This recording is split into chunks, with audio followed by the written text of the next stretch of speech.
Herzlich willkommen, liebe Zuschauer, heute zu einem DRF-Interview aus dem IFO-Institut in München. Und ich freue mich, den Star-Ökonomen Barry Eichengreen begrüßen zu dürfen. Mr. Eichengreen, thank you for joining us. Thank you. Let's start the talk with Mario Draghi's unlimited bond plan. Do you think it is the right way? I think it is the only thing that Mr. Draghi could have done under the circumstances. The Eurozone needs more time to finish the process of structural reform, deal with its budget issues, and so forth.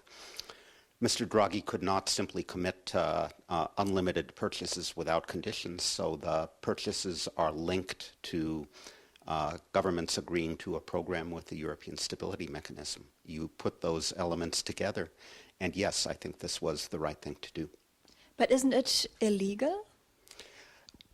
I don't think it's illegal. It does not involve the European Central Bank directly financing governments. So the ECB will not buy new bond issues by governments. It will buy only on the secondary market.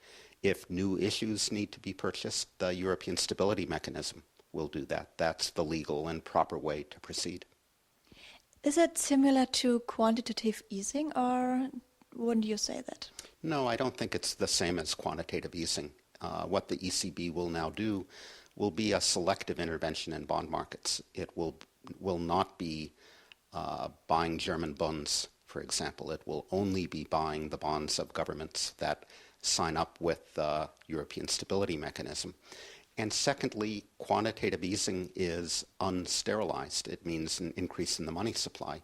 The other thing Mr. Draghi said was that the bond purchases will be sterilized, which means for every Spanish bond that the ECB buys, it will be selling a German bond from its portfolio.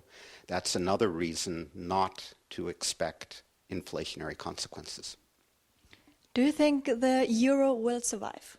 Yes. Why do you think so?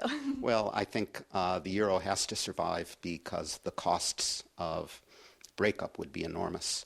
Holding the euro together will be expensive. It will be politically difficult. But breaking it up would be even more expensive and even more politically difficult. I would say this even about Greece. Keeping Greece in the euro area will be very expensive and very painful, but kicking it out would be even more expensive, not only for Greece, but for Germany as well. The problem, of course, being that the political debate has taken a turn here in Germany, where everyone now says no more help for Greece, without, I fear, really understanding the consequences of no more help. Do you think Greece has to leave at the end? I hope Greece will be able to stay in the euro area, because I think having Greece exit would immediately raise questions about who will be next: Portugal, Spain, Italy, France, Belgium. And that would be chaos throughout the Eurozone. That would be a situation much worse than what followed Lehman Brothers. So I very much hope that Mr. Draghi and Mrs. Merkel do whatever it takes, as they say, to keep Greece in the euro area. But what it takes will be convincing German voters and the public that more help for Greece is necessary. Do you think Ms. Merkel's strict demand to fiscal discipline is right, or should she be more flexible like the Italian way? I think that it's necessary to recognize two things. Number one, that a tremendous amount of fiscal discipline all at once right now will mean recession. And we learned from the OECD on Thursday that Germany is about to feel that recession as well. That output here will decline in the third quarter of the year. It will decline in the fourth quarter of the year. You are surrounded by countries engaged in fiscal austerity. They're experiencing recession, so will Germany. So I think a little less austerity now, but more austerity later, when economies could better handle it, would be a better way.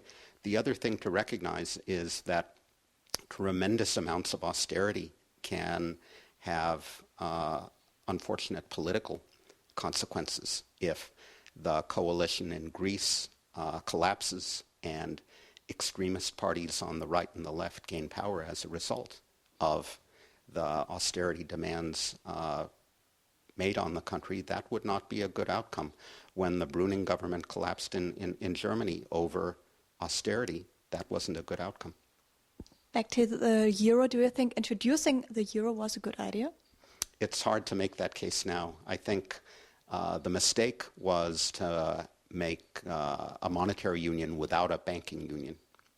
There was no awareness in 1992 that you need a banking union to go along with a monetary union. Otherwise, banks no longer feeling exchange risk will lend excessively. You'll have German banks making reckless loans to Greek banks, and look what happened. So it was a mistake to go ahead with a monetary union without the other elements in place. Do you think, how do you think will the financial crisis carry on in the next years? I fear that the next couple of years will be a lot like the last couple of years. The euro will not collapse, but the crisis will not be over. That structural reform takes time to complete. It takes even longer to begin to work its effects. Economic growth will not resume instantaneously. And the political debate over what kind of banking union Europe needs, what kind of fiscal union Europe needs, will not be completed tomorrow either. Those debates will continue. There will be uncertainty, and the markets don't like uncertainty. So I think we're in for more of the same. Let's talk about the dollar. The US debts are similar to Greece's levels. Are you worried about this? Well, actually, US debts are similar to the Eurozone's levels, so we're not quite as bad as Greece, but we're every bit as bad in terms of debt levels as the Eurozone as a whole. Yes, I'm worried about that, not for now, not for 2013, because we have our own money, we have a flexible central bank. I don't see the United States having serious debt problems. I don't see a crisis of confidence in the dollar soon, but we only have a couple of years in the United States to put in place a credible medium-term fiscal plan that involves not only expenditure restraint, like Mr. Romney and Mr. Ryan have in mind, but also more tax revenues. We raise fewer taxes in the United States than any other high-income country, any country other than Australia, and we need to address that. And we need to address the explosive growth of healthcare costs, which is destroying our budget as well. We only have a couple of years to deal with those problems, and we have not shown the political capacity to have an intelligent adult conversation about what needs to be done. Who would you prefer, Romney or Obama?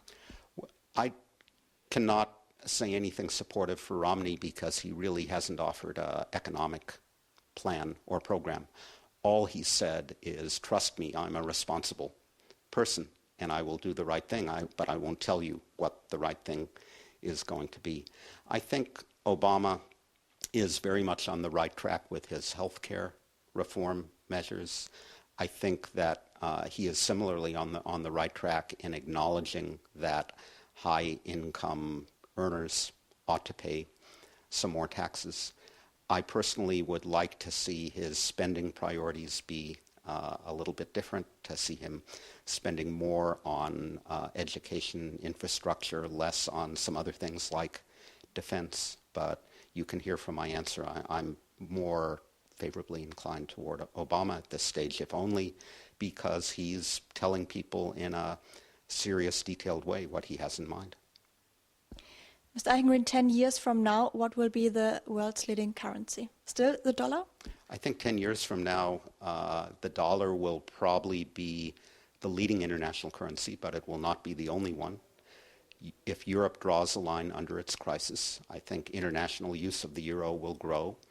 I also think that the Chinese are serious about internationalizing their currency and encouraging wider use of it.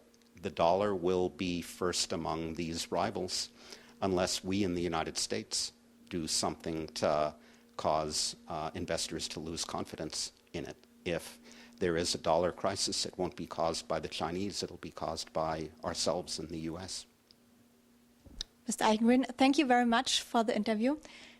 Liebe Zuschauer, ich danke Ihnen fürs Einschalten und wenn Sie mögen, können Sie sich diese Sendung natürlich auch online anschauen unter www.drf.fm und ansonsten sehen wir uns, wenn Sie mögen, beim nächsten Mal wieder. Machen Sie es gut.